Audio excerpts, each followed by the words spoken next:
Okay. Hello, everyone, and welcome to the event. I'm Sweetie Pate, and I will give you a quick introduction to Women in Aerospace, WIA, and then hand over the mic to our events moderator, Victoria Schebek. WIA is a global network of aerospace community founded in USA in 1985, and then was extended to Europe, Canada, Mexico, and even Costa Rica. WIA Europe is represented by 16 local groups in European cities with strong presence of space activities. We envision a successful European aerospace sector with an inclusive representation at all levels. Our mission is to be an active ambassador for aerospace by providing a platform for aerospace professionals and to promote diversity and excellence. Our goal is to attract next generation men and women to work in the aerospace sector.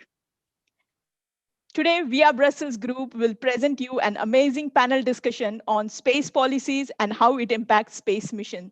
The event will be moderated by Victoria Schebek, who is a space law and policy officer at the Austrian Ministry for Innovation and Technology. After the panel discussion, we would like to take a group picture, so you can then turn on your cameras for snapshot. Without further ado, I give the floor to Victoria to introduce our expertise on the panel and to initiate the panel discussion. Thank you. Thank you very much, Sweetie. I would also like to warmly welcome all of you to our event today, which I hope will give you an insight on how important space policy is for space activities. First of all, I would like to introduce, as Sweetie already mentioned, our three panelists, Vera Pinto, Agnieszka Lukaszczyk, and Tomas Hrozensky. Vera Pinto is a Policy and Equality Coordinator at the Directorate General for Defense, Industry and Space at the European Commission. Agnieszka Lukaszczyk is a Senior Director for European Affairs at Planet. And Tomas Hrozensky is a Resident Fellow at the European Space Policy Institute. For our discussion today, I have prepared some questions for our panelists. And I would jump into the topic and would like to ask you if you could briefly explain your daily work and how policy is involved in it. Vera, would you like to start? Hi, everyone. Thank you very much for having me here. How my day is. It can be very eclectic because I can be working in green policies in the morning, equality in the afternoon, and somewhere working in new European space projects, or working in what we call inter-service consultations. That basically means that we try to to promote the space data and space services towards other policies in the European Commission. So we are in constant contact with other colleagues from other Director Generals from other areas. And then we also have the other side that is working closely with the users of the space program and understand also what is their needs, how we can support them, how we can promote entrepreneurship, and the uptake of the space data and services. So it can really change a lot the subjects that you're working on during the day. And sometimes all your planning goes ballistic. So sometimes the only plan is that you don't have a plan for the day. So, but it's quite interesting. It's very energetic. I work with awesome colleagues, very interesting from all different type of backgrounds. And that different perspectives makes the work even more interesting and the outcome more rich. And that I enjoy that very much where I work. Thank you. Thank you, Vera. Agnieszka, how does space policy impact your daily job? Well, it is my daily job. So it's something that I've been working on and working with for pretty much the entire duration of my career. But what is very interesting about space policy is the fact that I was able to change kind of the fields within space sector while working on space policy. So actually, I started just with a general space policy. I actually worked at the ESPI or Thomas's back in the day. Then I moved to really a policy focusing on space security and space sustainability, and that was like my big focus. And I moved actually to the European Commission with that. So I was working at the European Commission on space security. And then I moved to Earth observation, but still doing policy, but on Earth observation. Now I'm in industry and doing space policy. So I think this is what's extremely interesting, that working on policy, you can work on so many different fields within the space sector, because policy is needed for all of it. So it's a pretty cool field, and I feel it's a bit underrated, but very interesting. Thank you, Agnieszka. I hope we will change that today. Thomas, could you tell us more about your work? Sure. First, thank you to Victoria and to your colleagues for having me here at this event. So I work as a researcher at a policy institute. ESPI is, we like to say, the European think tank for space. And so I guess would say what Agnieszka said. It's my daily job to focus on policy issues.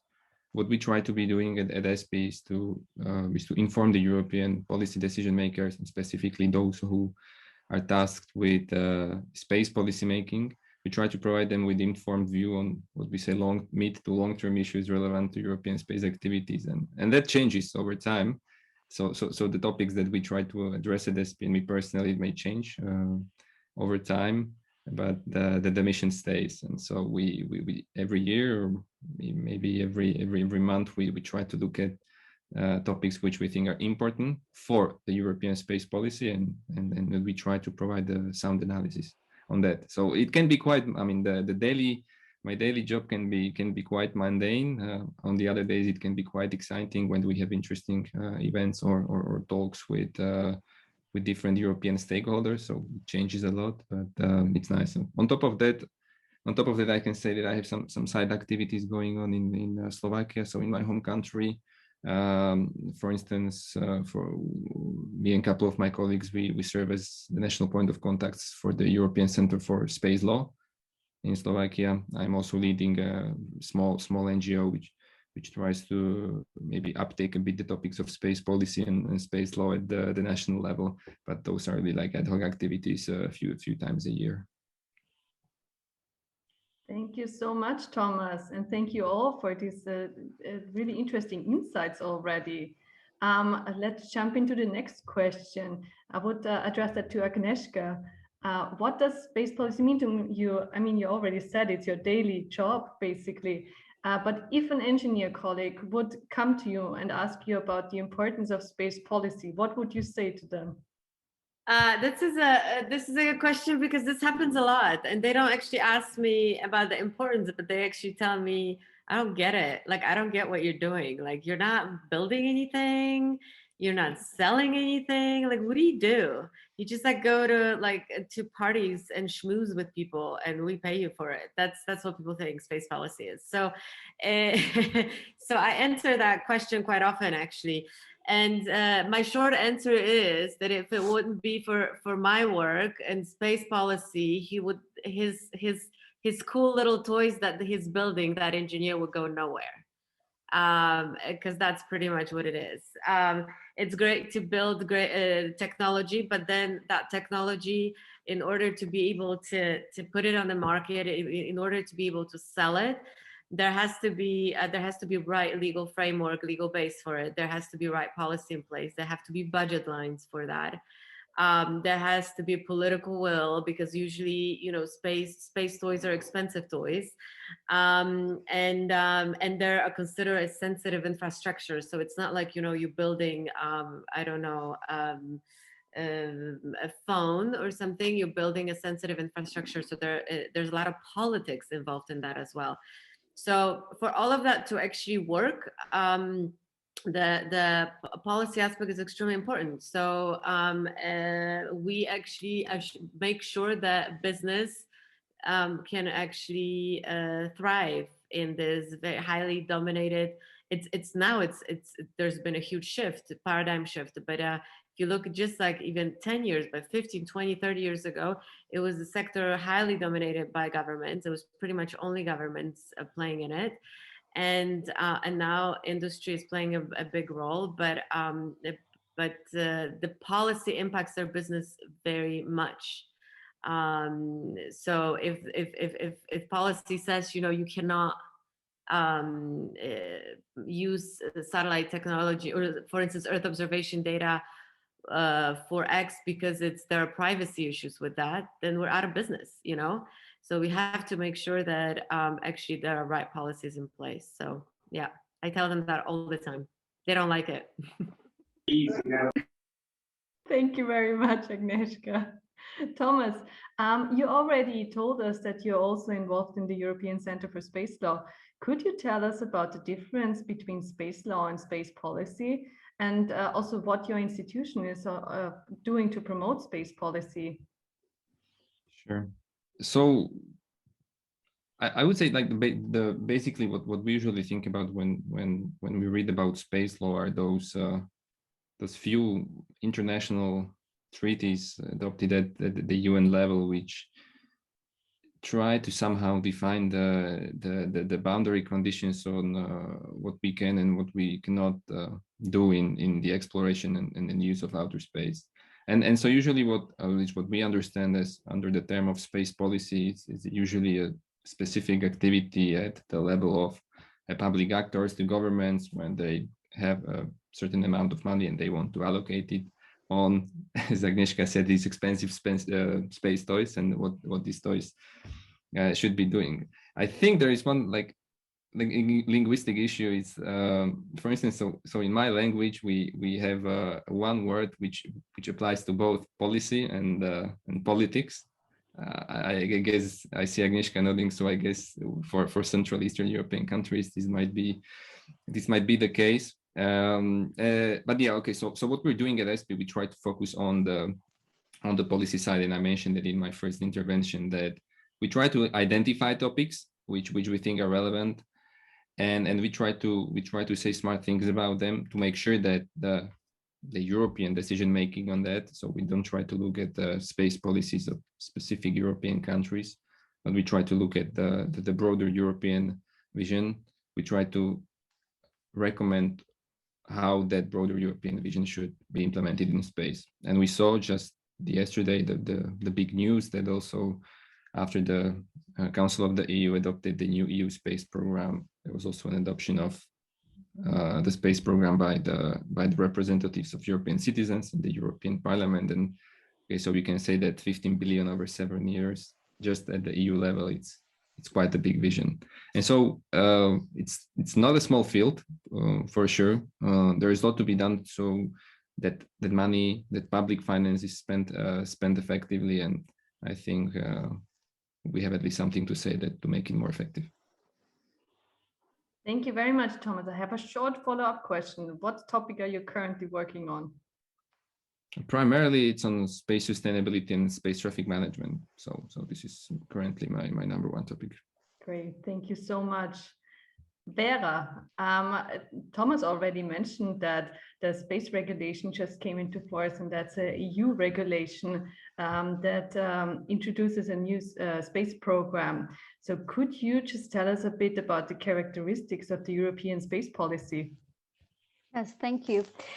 Usually sometimes I get some contacts from students, master students or PhD, because I did my academic background in space policy.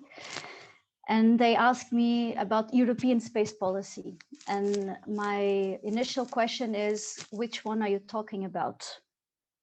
Are you talking about EU space policy or European Space Agency policy? And this because the European Space Agency is not an European Union space, is not a European Union agency. And of course, that also has certain impacts because they also have different rules that we have in the European Union. And then we have the EU Space Program, where we work closely with the European Space Agency, that they are one of our partners. And we have our agency, the European Union Space Agency in Prague. But of course, the European Space Policy, the European Union Space Policy is a lot about public investment and return of the investment towards the society and the citizens. And so if you look at the type of space program that we have, you see that is a lot about delivering data services, protecting infrastructure, more than going to Mars or going to the moon, etc.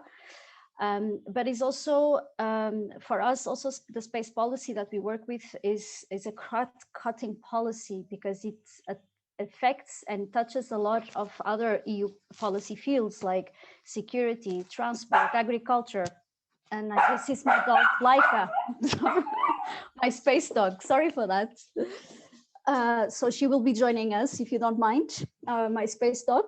So as I was saying, the EU space policy that we work with, it touches a lot of other policy areas. So security, transport, migration, agriculture, environment, climate change, Green Deal. And so we are in close contact with all those policies to promote the uptake of the space and how space can also contribute for those policies. And this, of course, then brings a return on investment to the citizens and especially to companies and to the global economy. So, and then also a bit what Agnieszka was saying, and I was smiling because it's true, is like, you can have all the dreams that you want, but the money needs to come from somewhere. And usually if the politicians, if they don't want to invest on that, it will be very difficult.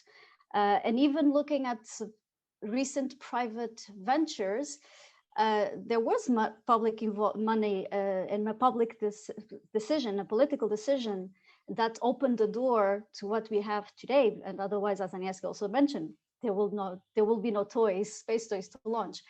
So we also need to take that into account when we are working in our policy in Europe and how we see this to place Europe and the space industry as a global actor. So, space contributes to the European competitiveness, to the technological developments. It has a considerable economic impact. And so it provides a lot of political weight that can also be exploited at national, European, international level, etc. And so the role of space for the EU in the international context shows that shows how space can be exploited as a tool of diplomacy and foreign policy. And so space research, space development, it's underpins the European space capabilities and contributes for the development of an European space identity also. So, and not the least, and as Tomas was mentioned, the project that he's working on, space also has a massive contribution to European security, interdependence. So there are a lot of reasons, powerful ones, to also develop our autonomous capabilities across all the range of the space technologies, and to ensure that EU industry and Europe itself keeps this autonomy up and going.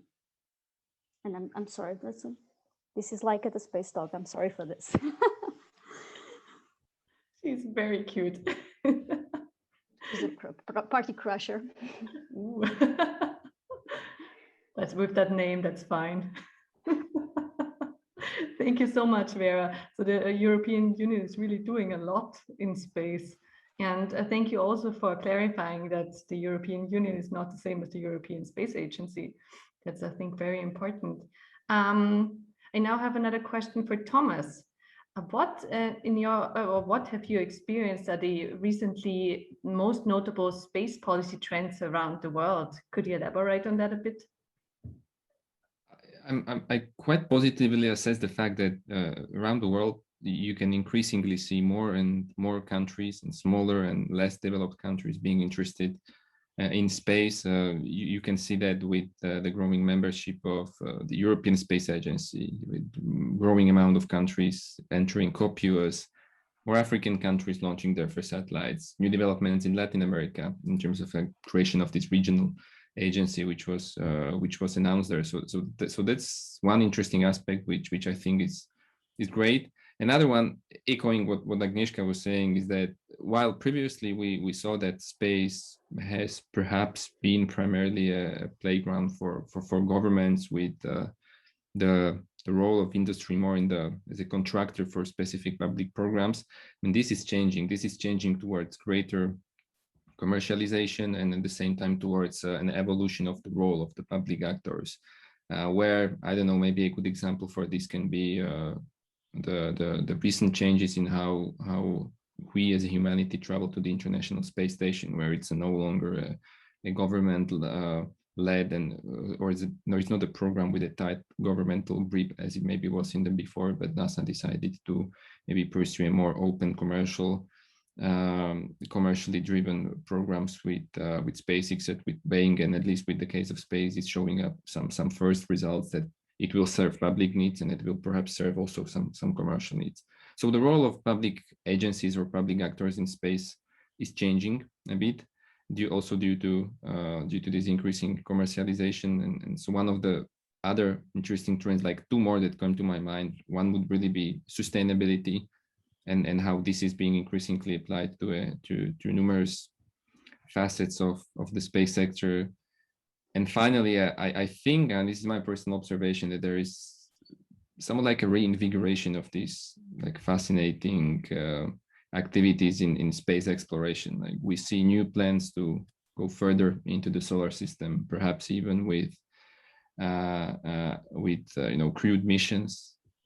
Space mining seems exciting, though not so much developments on that front already. And I know just this month we saw some interesting announcement in Russia about they want to do their own space station.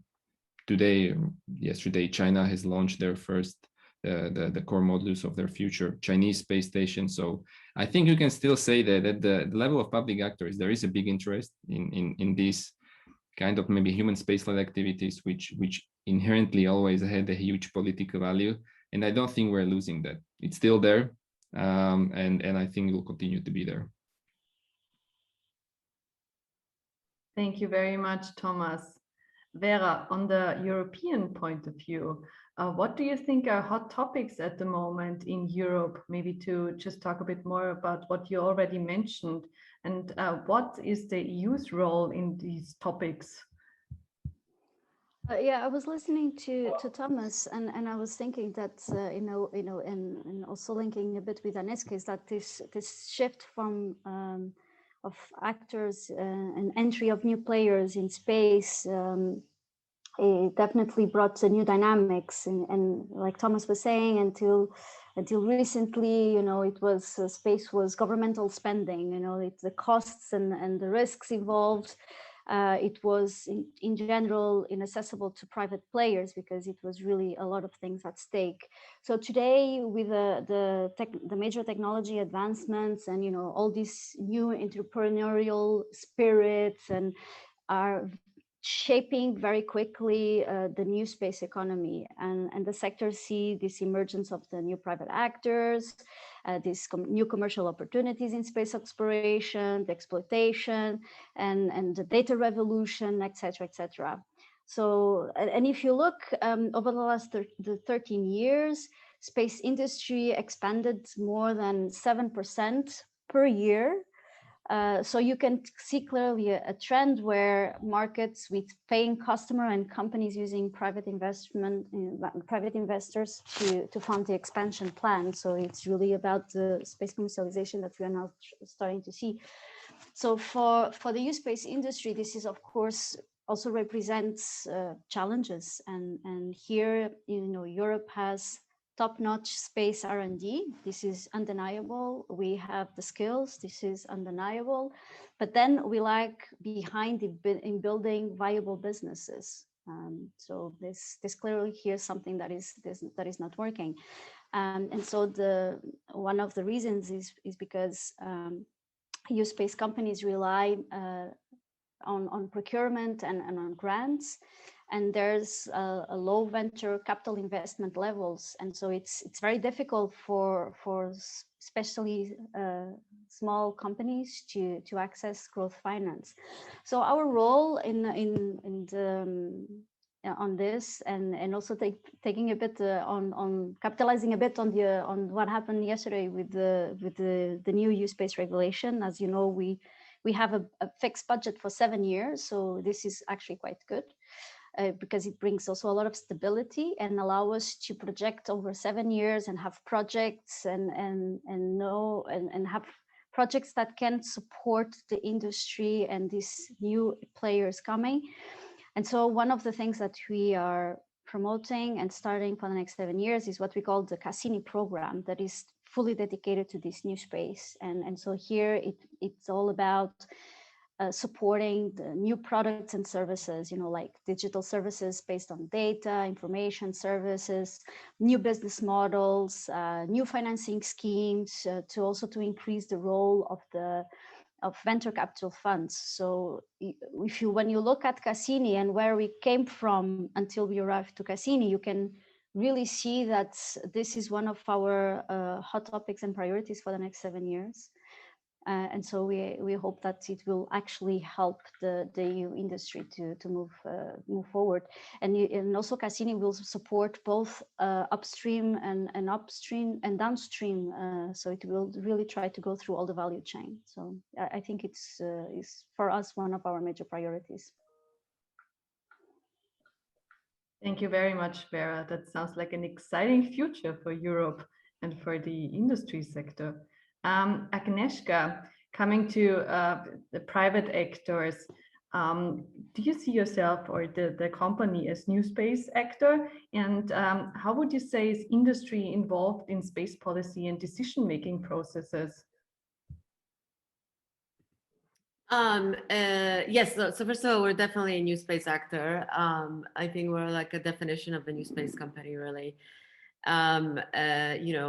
Set up very quickly by 3 passionate guys in the garage without any government funding. It was all virtual capital. It was all private funding. And, within 6 years, we had a largest constellation in the satellites in the world. So that's what new space is about, for sure. When it comes to policy, of course, we have a big role, and I think it's the industry is becoming more and more important in that sense. So obviously, it's less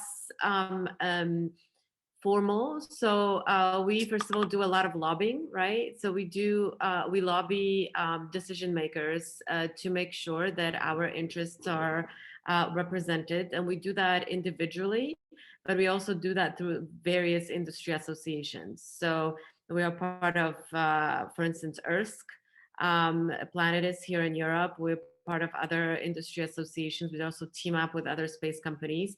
So just to give you an example, when the space budget under the MFF, the current MFF, has been discussed, obviously we were lobbying very strongly for more money for space and for more money for Copernicus in particular, because we are, in the Earth observation business. So we're lobbying member states, we're lobbying the parliament, we're lobbying the commission, and that's something that we're trying to influence. So we are trying to influence that, and also, we write white papers, we write position papers, where we discuss these important issues. We are sometimes invited to the table to discuss. There are meetings with industry where a commission, for instance, invites industry and wants to hear their opinion on various topics. So yes, we of course do not make policy ourselves, but we very much actively try to influence it. And this is why actually companies hire people like myself, because as an engineer would tell you, I don't build anything and I don't sell anything, but I can influence. Thank you, Agnieszka. Do you also go to the UN, to UN COPUS? Yes. We work with the UN. We work with World Bank, with FAO, with World Economic Forum, and also national governments. Thank you so much. Sounds like a really exciting job. It's You know a very lot fun. of people. I have a question now for Vera again. Thinking green is one of the key priorities of the European Union. What is the EU doing to make space more sustainable? Yes, indeed. Green is one of our priorities. I think everyone already heard about the Green Deal and the ambition of Europe becoming climate neutral by 2050. And of course, this is also applicable to the space activities in Europe. And so this means that we need to cooperate also with in two ways. We need to cooperate with our space program partners. So that means industry, the European Space Agency, etc., and contributing to this target. And at the same time, we are following closely all this different legislation that is coming out from the Green Deal package to make sure that first, the industry has time to adapt to any change that might be required from the legal side. And at the same time that the legal changes coming from my colleagues from environment, climate, etc., do not jeopardize the development of space activities in Europe. Okay. And so when we are talking, for example, with our partners among the EU Space Program, as Tomas was saying, it is a lot of money that we own and that we manage. So we are a customer. The European Commission, the European Union is a customer. And so we can also make smart choices. And by choosing to buy A or instead of B, for example, we can have a huge influence on the market. So it's a lot of responsibility that we have on our side. So what we are now trying to do is to, that we are also negotiating all the agreements that we have with our partners.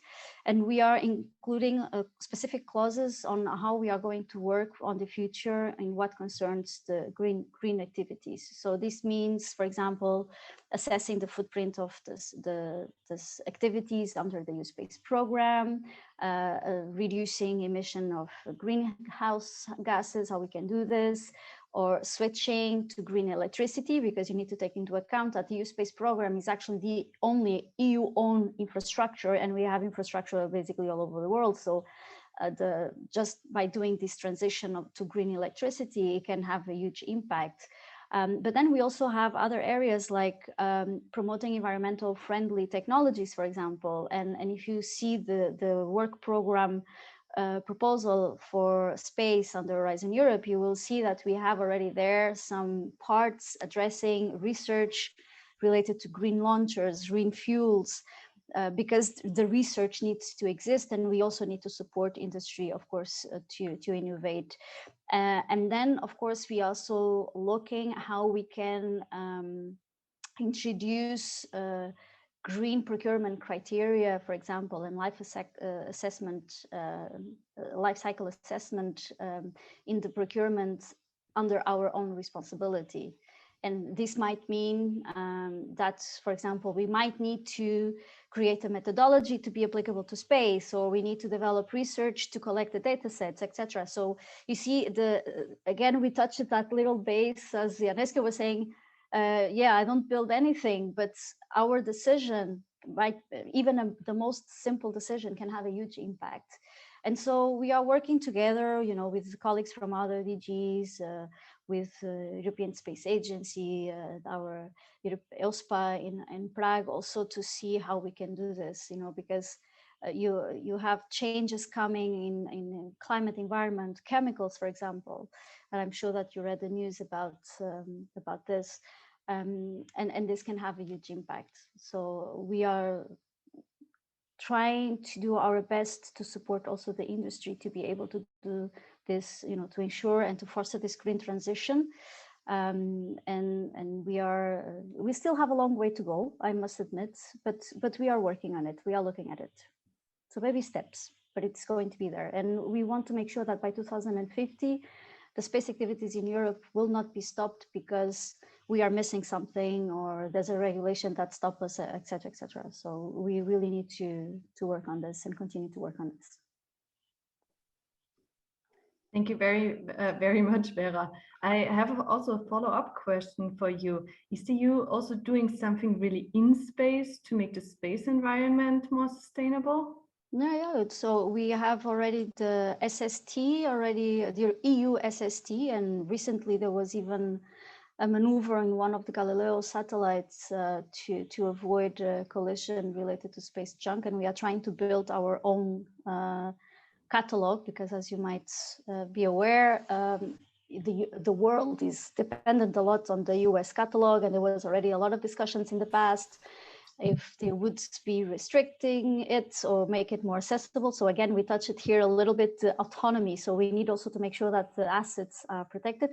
And of course, we are also working on an STM proposal with the member states. So it's not just looking below the atmosphere, but also above the atmospheres. And when you're talking of life cycle assessment, it needs to be since the moment you start building and designing your satellite until the end of life. So it really needs to go until the end. And by the end of life, the satellite is in space, so you need to think beforehand, before you put it in space, you need to know what is going to happen in 10 or 15 years, what you are going to do with the satellite, how we are going to dispose, how we are going to ensure the sustainability in space.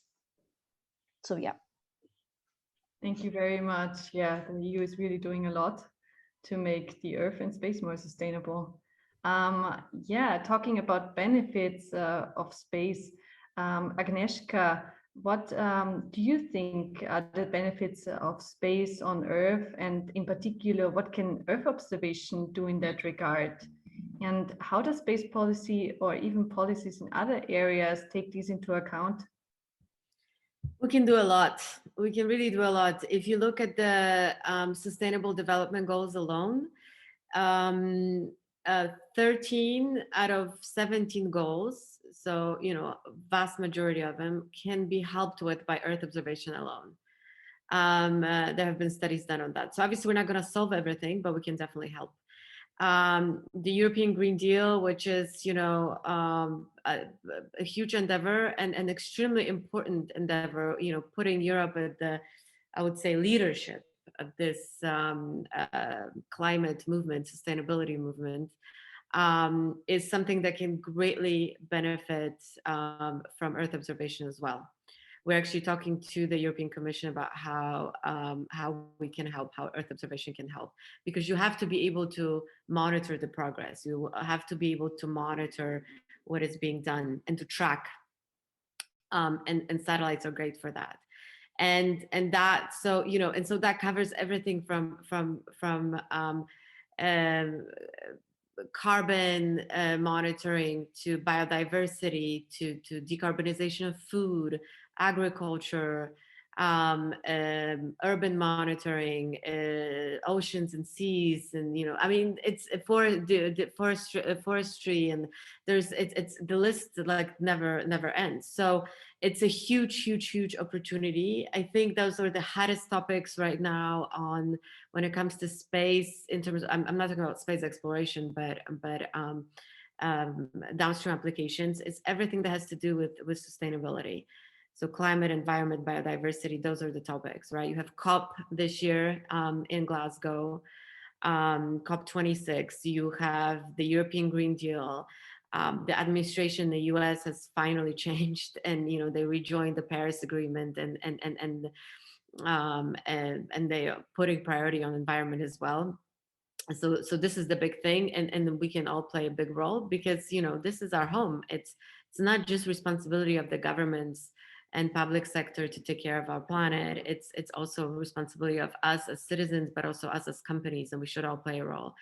Policy can definitely help in that, because the policies should allow and foster the use of this sort of data.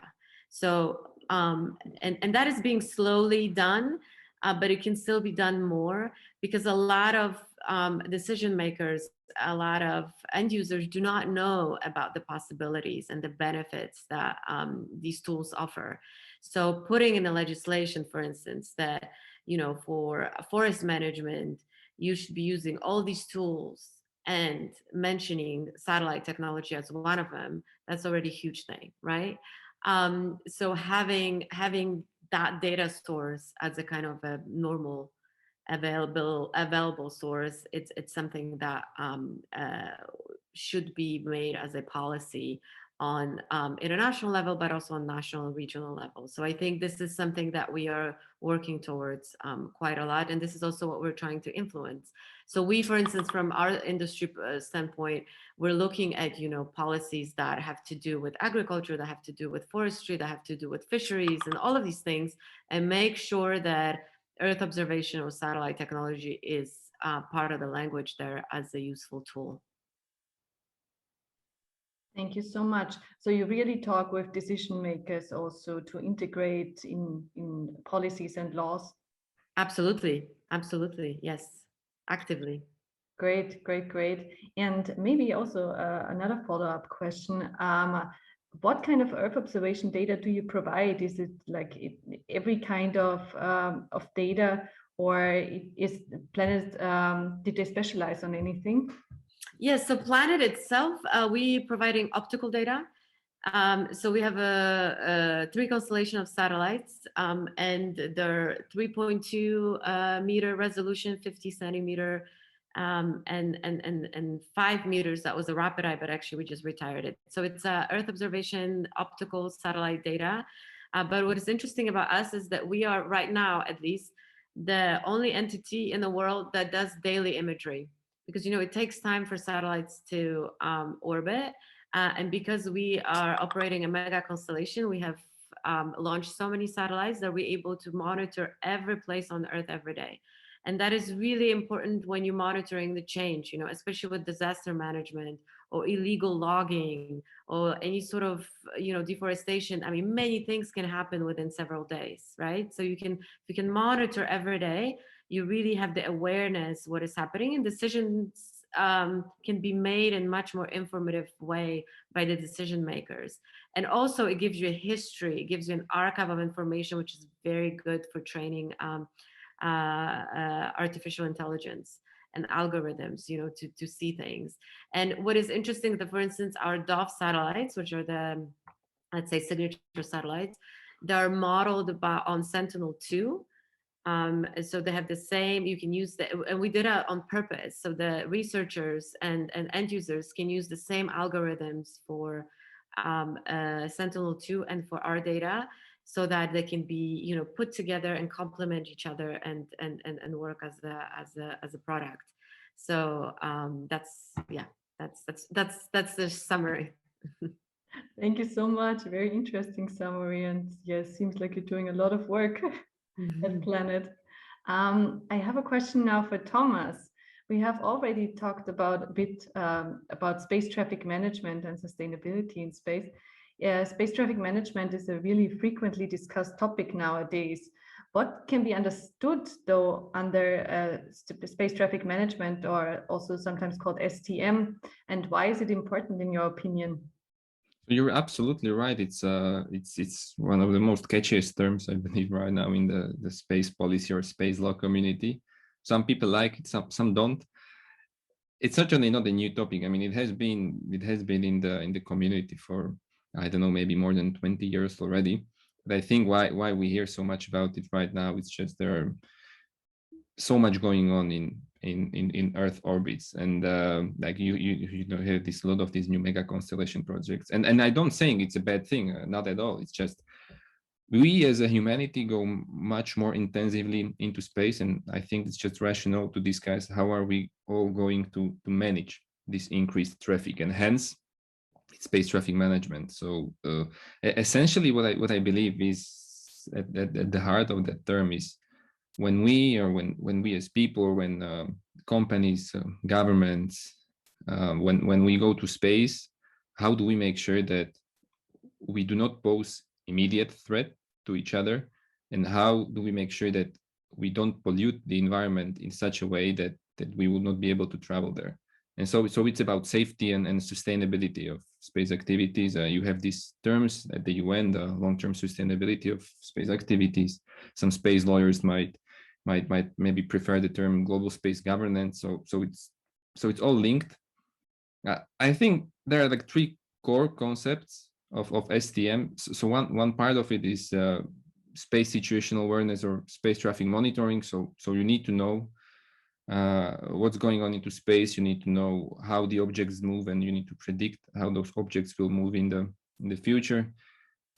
The other concept, the second one, I would call it it's space traffic regulation. So by law, countries do regulate the activities of private actors, and there are some rules. Again, as I mentioned, what you can do and what you shouldn't do, and according to the international legal documents, governments should continuously supervise and authorize the activities of the private actors. And so then the third concept, the last one, which I think it's what we call space traffic coordination. So again, it's about how do we inform each other, how do we cooperate or coordinate our activities that we not endanger ourselves. So I mentioned some people like the term, some don't. Maybe it's the word management that is not the right one, and I don't know. It's being discussed. Personally, what I feel is important in this concept, it's perhaps that each of us who is somehow involved in space should maybe think, what can I do to perhaps make sure that I contribute to safety and sustainability? So it's about, if I design and manufacture spacecraft, how do I make sure that perhaps my stuff does not break up in orbit, or when it comes down, that it does not harm anyone? If I operate satellites, how do I make sure that I can inform others about where my satellites are, or when I need to maneuver them, how do I coordinate with others? You know?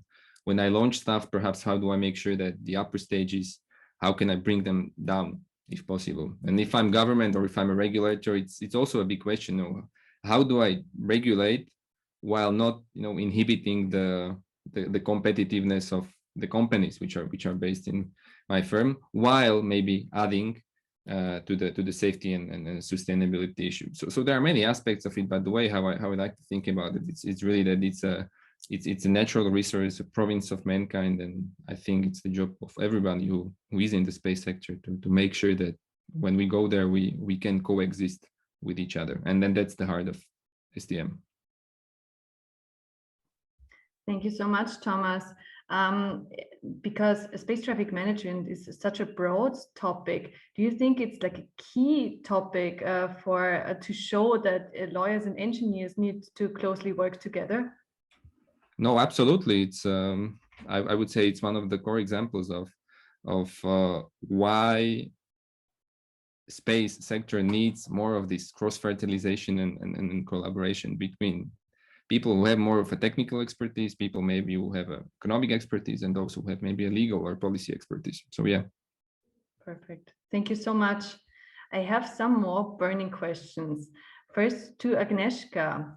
It's something not really related to what we've been talking so far, but do you think, I think that could be also interesting for the audience, do you think we need a space force in Europe? Because that was in the media some time ago, but yeah, maybe you could elaborate on that a bit. Whew, that's something else. Well, I think we could have like an event just on that topic, but I'm not convinced myself that anybody needs Space Force. So in Europe or beyond, I think that, especially if you look at the Outer Space Treaty, the space should be used for peaceful purposes. Also, this is in the ESA Charter that it should be used for peaceful purposes. Military, it's okay, but not aggressive. But if you organize something like Space Force, that kind of military aspect becomes a borderline aggressive potential. Creating that, creating more of these entities, it sends a certain paradigm of a military activity that ideally we would like to avoid having in space. I mean, obviously you will always have military assets in space. You are going to have satellites, and I mean, GPS was, built by and is controlled still by US Air Force. So all of these things obviously are happening, but Space Force is a whole other thing, right? It's a military branch that should, that is mandated to use space environment for military activity, which by definition can be aggressive. So no, my answer would be no, I don't think Europe should have it. I hope we don't get to the point where it will need to have it. I hope that other countries such as China and Russia will also not have it. But let's see what happens. I mean, we have Space Force in the US now. It's more on paper for the time being than really anything else. But yeah, I'm all about peace and love. That's great. We are all all about peace and love. Thank you so much for these insights, Agnieszka. I have another question for Tomas. And I get this question quite a lot about buying a piece of land on the moon. So if one has bought a piece of land on the moon, when do you think we can visit? Yeah, so first of all, I'm not a lawyer, okay, so I don't want to get into legal arguments. So I wouldn't say that like buying a land on the moon right now, currently, it's like illegal, but I just think it's irrelevant because I'm not sure like it's based on like what claim, whose claim, like a private claim or a governmental claim of a territory. So if there are some lawyers in the audience, maybe they can explain that to me in the in the chat. And so like when are we going to visit it? I think that this thing that the space sector always went through, like with the delays of programs and with big ambitious announcements not maybe being delivered on time. I'm not saying we have a problem with meeting up or implementing or doing the follow through of the announcement. It just sometimes it takes longer, and I think it's just the same thing for if we discuss like commercial travels to the moon or to other celestial bodies. I think personally I'm a bit skeptical about these kinds of missions in this decade or in the decade after. Maybe more like governmental programs with trained astronauts for specific missions. Though it seems that those will follow much more sooner, in particular with regards to the moon, where there is this big US-led Artemis program. Recently, there was a major Russian-Chinese announcement about some lunar their joint lunar station. So trained missions or let's say crewed missions back on the moon will probably follow soon. I'm quite certain that it will be in this decade. But for tourists, I think we're quite like decades ahead of that. Maybe it's different if we discuss like fly-throughs or flyovers. I think there is already a SpaceX mission to fly to the moon and back without landing, without soft landing. Yeah. So let's keep that skepticism maybe, but also let's be excited about it. I guess everybody who joined this discussion today is just excited about what's going on in the space sector, and I'm a big fan of all these initiatives. Fingers crossed for all of them to be implemented soon.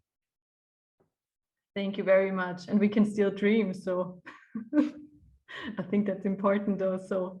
One more question for Vera, also not related to what we've been talking about. How can gender balance and diversity in the space sector be improved? And how can space policy play a part in that?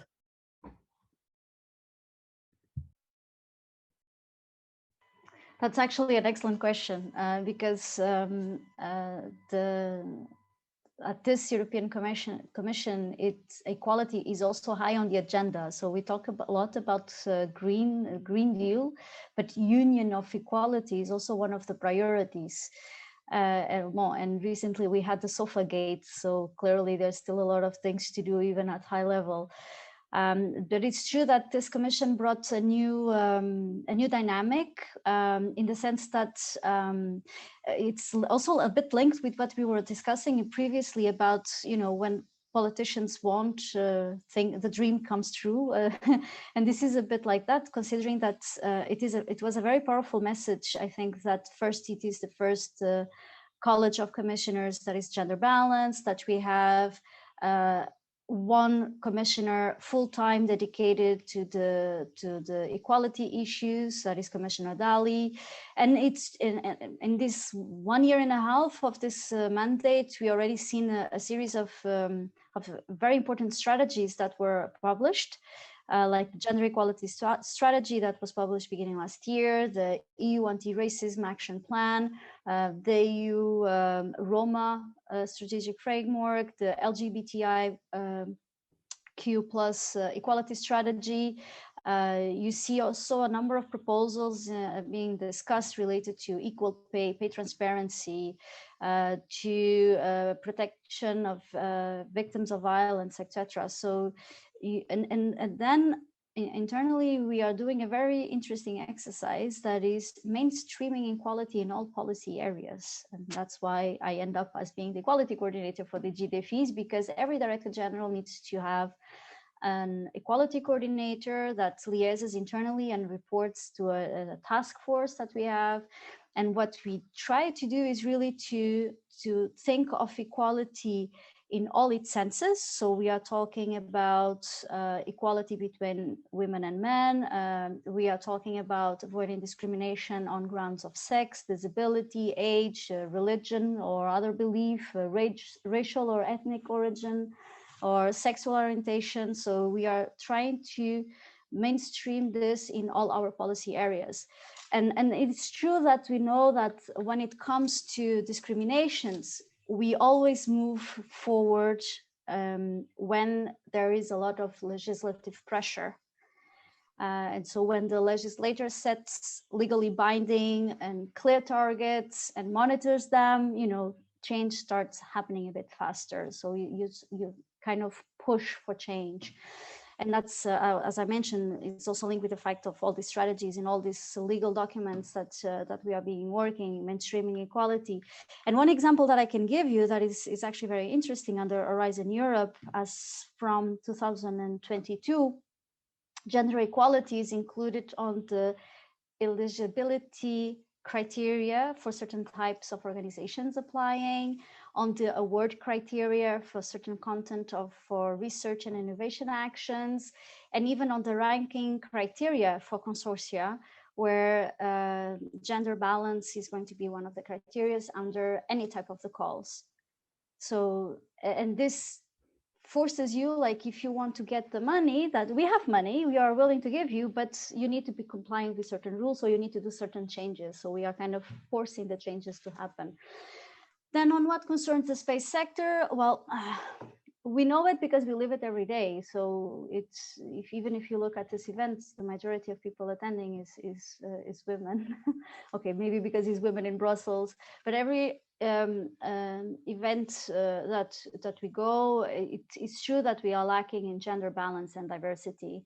And on a personal note, when I start doing, for example, amateur astronomy, when I was like 18, 19 years old, I remember being the only girl doing stargazing, you know, and I remember my mom telling me, like, you can do whatever you want, but just be careful because of your reputation, because it's a girl in the middle of the woods with a bunch of guys in the middle of the night, you know.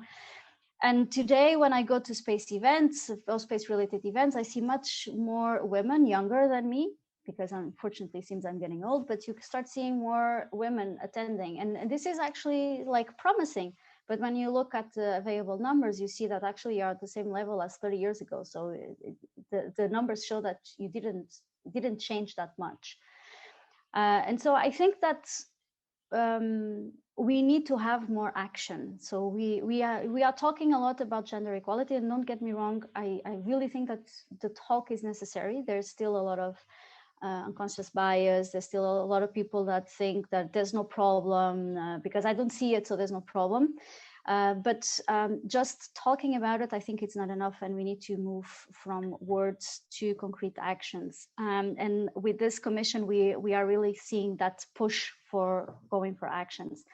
And just to finalize, next week, the DEFIS is actually organizing for the first time, because also the DEFIS only exists for 1 year and a few months, 1.5 years. We are organizing for the first time a really hands-on workshop on equality, gender equality in aerospace and defense. And so we invited companies, small, big, medium, to share a bit the story, whatever the stage they are on the process of increasing gender equality and diversity in their ranks.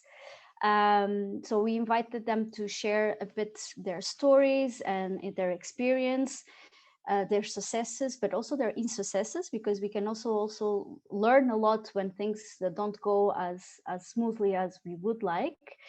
And we will, we will have some discussion groups, and we hope that at the end of the event, with all the dynamic that the event will have, that the participants will leave with concrete ideas and actions to implement in their own daily life in their own companies. So if anyone, the registrations are still open. If you want to attend, it will be quite cool. I'm very excited about this. We also have for now a huge level of participation, because again, with this commission, it really became a topic and an agenda, and with the legislative actions pushing for action, for change is inevitable. You cannot avoid it anymore. So you need to do the talk, and you need to have the actions at the same time. So, and I think that we might see positive changes in the near future. At least I hope for that. I hope. Thank you very much, Vera. So space can really do a lot in increasing gender balance. Thank you so much. I have one more question, and because we are basically running out of time, I would like you to answer very quickly. What is your vision for the future of space and space policy in 10 years? Maybe just a few words. Thomas, do you want to start? I think what I would say in here, that it supports what maybe Vera was saying, what are the top commission priorities, is even greater inclusion of space in the society, and the activities that EU is doing, or the planet is doing, for instance, as well. It supports a lot here down on Earth. I do feel like that this is the narrative that public European actors will continue to push for. So I think that's good, and I think this should be supported. But at the same time, I have always been a fan of space exploration, and I know that maybe the EU is not the vehicle where these things are discussed, and there are other space agencies or other programs suited for this purpose. But I would really like to see more ambitious space exploration projects. Well, like for instance, we never had the dedicated mission to Neptune or Uranus, and I think it would be great if we can get there. I do not know whether, let's say in ESA, in the science program, whether there will be enough added value for such missions where next large-scale space exploration endeavors will be up for debate. But it would be just so nice to see. Thank you very much, Thomas. Agnieszka, what do you anticipate in 10 years? 10 years, actually, it's a very long time for like in new space terms. 10 years ago, a planet didn't even exist, and here we are with this huge constellation. So in 10 years for us, it's a very long time. But in generally speaking, I think that excuse me, I would like to see the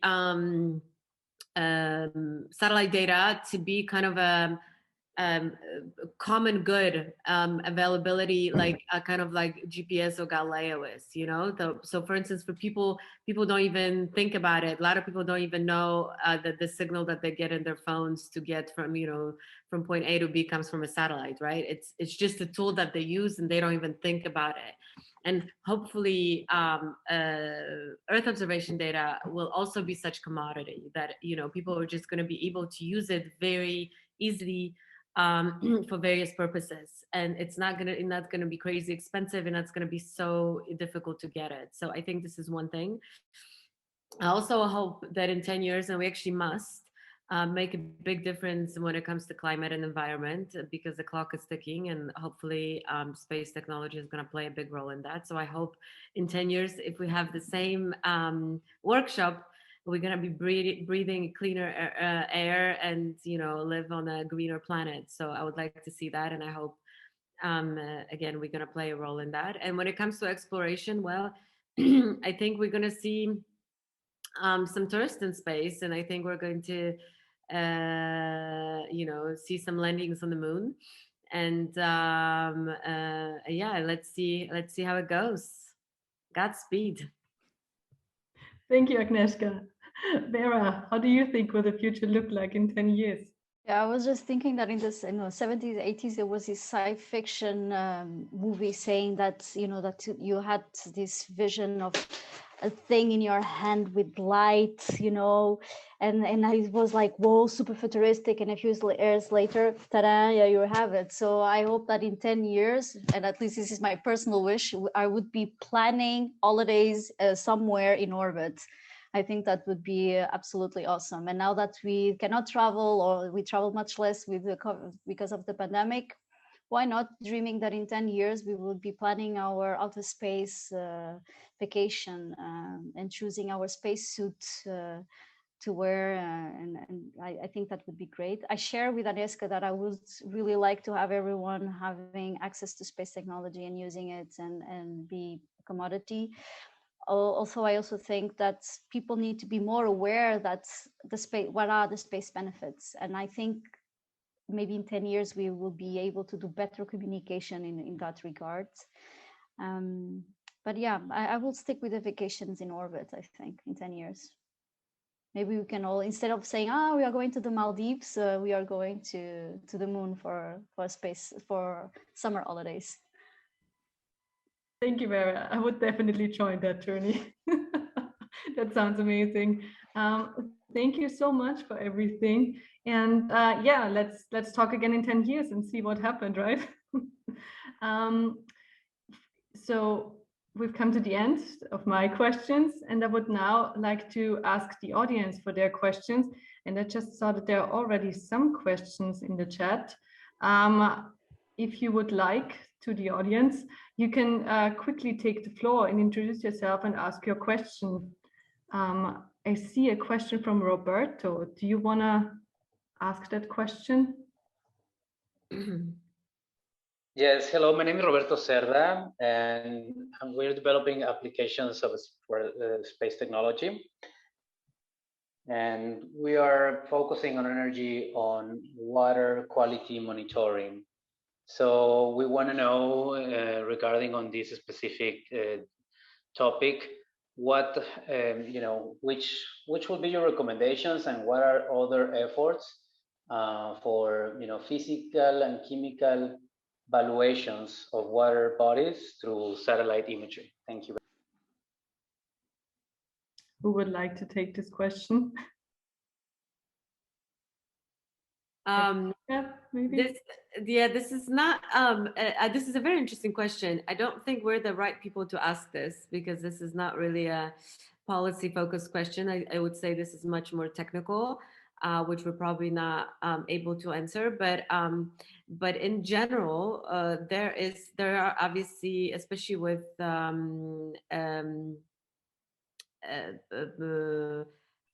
satellites, with hyperspectral satellites, there are ways to monitor water bodies. Obviously, with optical satellites, it's much easier to do big water bodies such as lakes and seas, rivers. So we can monitor those. In terms of quality of that, that depends, of course, on sensors that are put on satellite. And we at Planet, we don't do that. So I don't have any sort of experience in that. But and yeah, I'm not sure if there's anybody else that that can do that, that can answer. Regarding policy, maybe something related with assessment and externalities from water bodies. Is there any regulation that inhibits the to reveal the water assessments due to the possible externalities of that assessments? I'm not sure if there are policies in place. To be honest, this is just not my field of expertise. But for sure, like I said, we can measure the quality of water by its flow, by its color, by what is surrounding in them. So, for instance, if there is an oil spill or anything like that, we can detect that. But I'm not sure if this is exactly what you're asking. So we're probably not the best group here to answer your question, unfortunately. The only thing that I can tell you is that, yes, there's directives from the European Commission on water and water quality, but I don't know the details as Agnieszka, it is not my area of expertise. Thank you so much. I also in the chat see a question from Luis Sotelo. Is he here? Do you want to ask that question out loud? Yeah, well, basically the rules nowadays that you will be sharing, just be careful that all these new politics don't turn out in the global agreements compared to the WTO. It is convergence or it's coexistence in these new steps for the humanity to have space as a tool. It's basically how you guys are managing. So yeah, just comment around that policy making.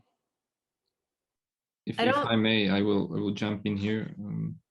I like to recall, for this coexistence in space, I like to recall what some of our colleagues at the European Space Agency always say when they discuss this, is that there are tons of good policy instruments, regulations, standards, best practices, guidelines that are already put in place.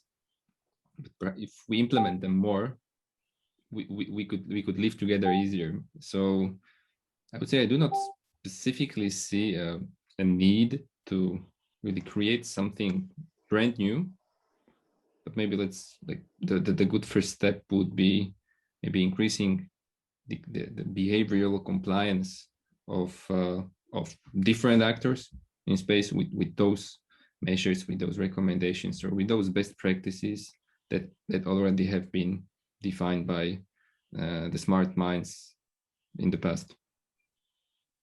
Exactly. Thank you. Thank you very much. We had also another question on the workshop Vera announced, but I saw that Vera already put the link in the chat. So if you're interested, check the chat. There's another question from Pankaj. Do you want to take the floor? Well, my question is, as it is mentioned, which is the best place to, pursue a PhD from in space policy? Well, I actually just completed a PhD not long ago, so in October. But I don't think there's a best university really. I think that when you do a PhD, you have to identify the best professors, right? So it's really important to find first of all, the topic that you want to do on policy, because you usually have to. So I did mine on space security and sustainability, and I found a supervisor who was very keen to work with me on this. So this is where I did it, because PhD, it's a very much of an individual work. It's not quite the same as doing master's or bachelor. So there are a lot of you can do it in a lot of places, especially in many countries you don't even have classes. You just write. So it's not really a classwork per se that is important. What is important is really the output that you produce and the quality work. So I don't know if others agree, but I wouldn't necessarily pick one or two best universities. Okay. Yeah. Any comments on this Space Policy Institute in the George Washington University? Right. It's excellent. Yeah. So if I was going to choose one, this would probably be the place for sure. Okay. They are, pioneering the space policy work in the world. They were the first ones kind of to do this sort of work, and many great minds came out of that.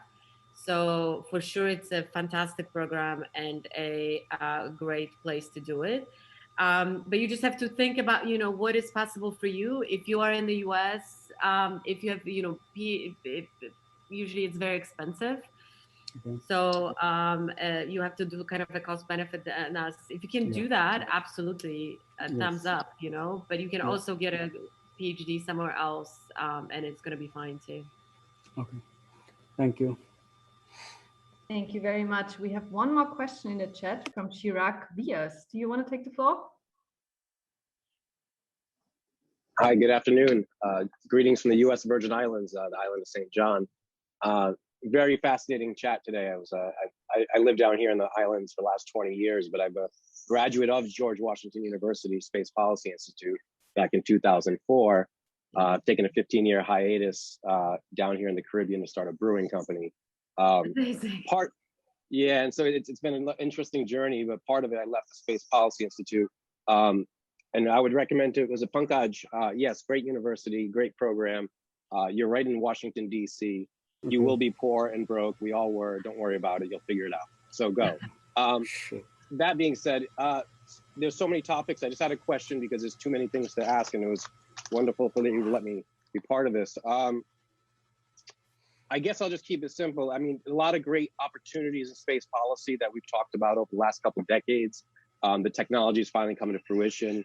Obviously, the things that Elon Musk has done with SpaceX, bringing flight, getting rockets to space at a much cheaper cost than what the Lockheed Boeings and all the other big corporate entities in the past were doing, which were all funded by government programs. So now that Elon Musk and a lot of these billionaires are entering the space world, and not just by talking, but actually launching and returning crew, we're entering a new world. And my question specifically would be something on the, as space policy folks, I see a lot of parading forward on the industry and making it grow and on the opportunities, but there's got to be some limitations on some of this technology. I've heard the word space toys thrown around numerous times, and I don't believe these are toys. These are weapons if they're used incorrectly.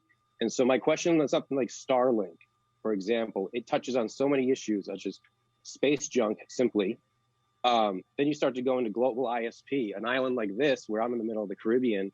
I'm relying on undersea cables.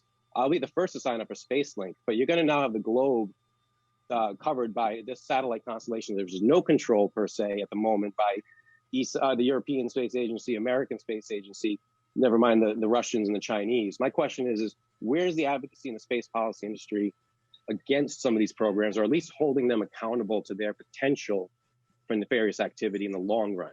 It's all opportunities now, but I just want to see where the thought process is to hold some of these folks to some of the outer space treaties and other acts that have been held in the past versus just always promoting them. That's my question. Thank you very much. That's I'm sure Thomas wants to wait on that too, but if I can really quickly, that's a loaded question, but a valid question. By the way, my mom used to live in St. Croix, so I used to be there a lot. Just over there. So, exactly. So obviously it's extremely important to if you're a space actor to be a responsible space actor, right? And a lot of people think space is huge, but it really isn't, because the part of space that we use mostly, it's very crowded, right? It's the low Earth orbit and geostationary orbit, and it's getting crowded, and there are more and more incidents or close calls on that. And you're absolutely right. When things are being just launched into space, things can get really dangerous. As somebody who works, for a mega constellation, although it's nothing compared to Starlink, my actually founders thought a lot about that, because they were very conscious of that, and they're like, they're trying to help with the environment here on Earth, and for sure they don't want to pollute the environment up in space. So our satellites, for instance, are super low and like 500 kilometers, and they're very small. So they every couple of years or so, they simply burn in the atmosphere and they're gone. So that's pretty easy. The Starlink satellites and OneWeb, all these internet satellites are higher, right? They go to 1,200 or so, which gets more complicated. That's more crowded, and it takes a long time to bring them down. You could argue that they have propulsion, so they can, in theory, come back, bring them down so that they can burn. But if, 1 in 100 of those propulsions break, let's say, and you have thousands of those satellites, you're still going to have a lot of junk there that stays, right? That is broken. So on that note, I don't think the solution is to stop these guys. I think the solution is to actually put some norms in space. So space traffic management, what Thomas was talking about, and put some best practices in space. That, because right now, it's kind of like, you would be driving on the streets without any rules, right? Without any traffic rules. It was okay in the beginning of 1900s because there was like, a few cars, so they could go wherever they want. But right now it would be chaos. So we're kind of in that place now in space where we should put some sort of rules. And that's very difficult to do because nobody owns space. It's the tragedy of the commons. And you have to get everybody to agree, and it's very difficult to do that. So there's several international initiatives to put these sort of norms in space. There's one, through the UN COPAs on long-term sustainability of outer space. There was a European Code of Conduct that was proposed by the EU, but it failed. There were several things. A new treaty is probably impossible these days for geopolitical reasons. Having China, US, Russia, and all the others agree on something and be legally binding is close to impossible, but at least voluntary basis. I think the one good thing is, important thing is that we're all in this together, in the sense that all the mess that, like, for instance, Starlink, and I'm just pointing fingers at Starlink, but as an example, nothing wrong with Starlink, but all the mess that, let's say, Starlink causes can harm them just the same way as it can harm somebody else. So by creating mess, they are actually shooting themselves in the foot. So it's as much as in their interest to behave responsibly as it is in anybody else's. So that's why we believe that voluntary kind of these norms of behavior, best practices, could actually work, because we all we have the same risk. And if these guys, putting, especially Elon, who's putting, millions, if not billions in space, like, he doesn't want to lose those investments. So he's going to also have to behave responsibly to protect those. So we are having a lot of multilateral discussions about it to put these norms in place. It is going slow, but it is definitely a hot topic right now. I don't know if Thomas, if you want to add to that. I would sign up to what you were saying, Agnieszka, but adding one specific point to what Chirag was saying on these concepts of accountability, and maybe the last sentence in his question in your chat, like flexing the outer space treaty on some of these projects. It already is the practice. I mean, SpaceX specifically, if we discuss them, they can fly because they have been given the permission from the Federal Aviation Administration to launch, and by the Federal Communications Commission to operate those satellites. So I think if you think that you would like to prevent them of doing more, if you think it's enough, I think these are the avenues where you would need to demonstrate why do you think that the licenses they received are not okay. So just that. I would just like to add one thing, is that there are already some rules, and as Thomas was saying, the national space activities, and under the treaties should be regulated by the country itself, and so they need to give a permission. And I remember a case that the permission was not given, and still the satellite was launched anyway, and nothing happened to the company that launched the satellite. So it's not just a question of having the rules, it's also a question of enforcing them. And sometimes what we see is that the rules are not being enforced and the companies are not being penalized. And that case was not a long time ago, it was like 1 or 2 years ago. And it shows also a bit the impunity that sometimes can happen. And so you rely, as Agnieszka was saying, in the goodwill and the understanding that you are also shooting your own feet if you do these type of things. And it's also a question that you need to regulate, and then you need to make sure that the rules are accomplished, and in case they are not followed, then you need to penalize. And I think the penalized part at this moment doesn't exist and should be more strong. Thank you very much. Also, thank you, Chirag, for your interesting question, and to all the panelists for their answers. Thank you so much. Unfortunately, we're running out of time. So I want to take this opportunity to thank all of you again Thank you for being here today, and especially to our panelists for giving us a great overview on space policy and on the international European level and how industry is also involved. And I will now, for some closing remarks and final announcements, give the floor to Sweetie again. Thank you.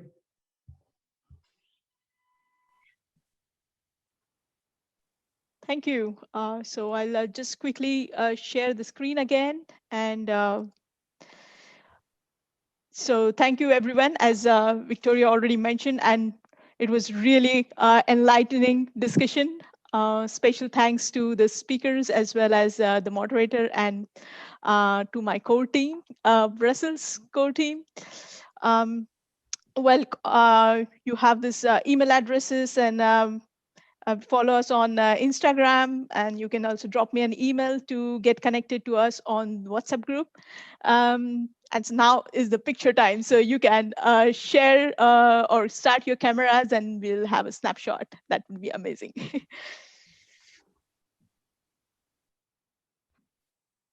You gonna can stop my sharing? Okay.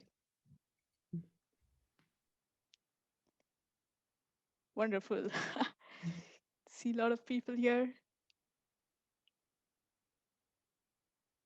Nice to see some men too. Yes.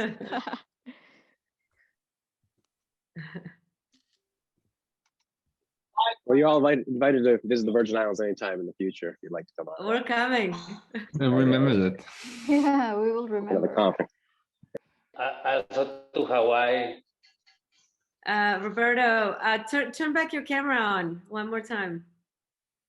We haven't taken the picture yet. Yeah, there you go. That's, we can see you in Hawaii. All De right. Jalacala mountain. Mahala. Mahalo.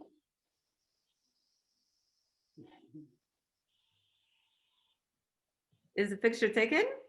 Yes, I took some snapshots and yeah, we'll put it on the website and also share it via emails to you guys. Yeah. Thank you all for joining. Thank you, everyone. Thank you, everyone.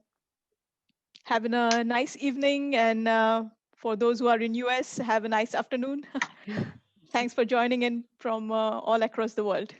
Thank you. Thank you, everyone. Bye. Have a good rest of the evening. Bye-bye. Bye, everybody. Thank you. Bye.